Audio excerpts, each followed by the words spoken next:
Détresse sont rassemblés à Tingi-Tingi, mais les organisations humanitaires ne peuvent pas les secourir car l'armée rwandaise leur interdit l'accès au camp.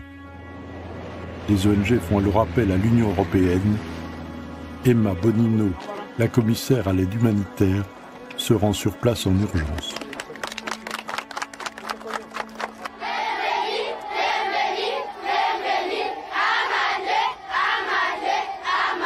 Plus de 3 mois de marche dans la forêt, dans la boue, sans abri, sans habits, sans médicaments et presque sans nourriture. Maman Bonino, si vous étiez tout près de cette forêt, vous auriez entendu beaucoup de pleurs des enfants qui, malgré la fatigue et la faim, devraient obligatoirement faire ce long trajet pour échapper à la mort atroce infligée même aux enfants par les océans. Maman Bonino, vous qui occupez une place importante au sein de l'Union européenne, nous vous prions de transmettre à qui de droit nos problèmes et nos souffrances ici à Tingi-Tingi.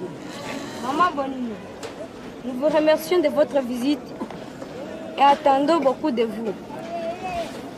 Au revoir, Maman Bonino.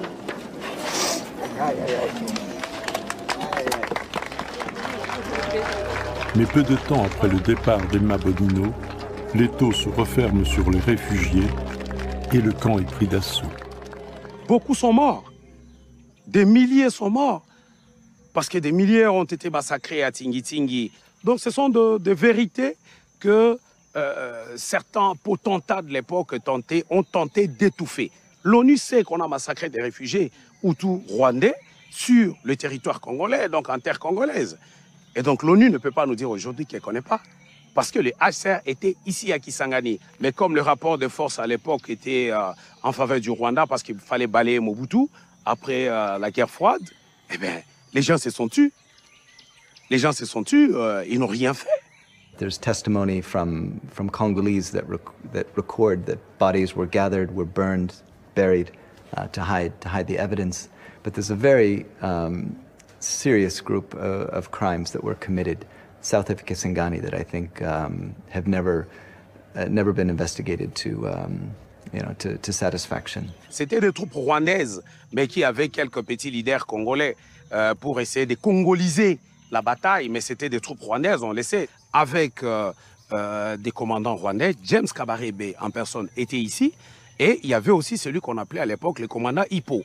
Parce qu'on l'avait vu ici à Kisangani, dans certains petits bistrots ici. Le commandant Hippo n'est autre que l'actuel Joseph Kabila. Et donc il était ici, les gens le voyaient.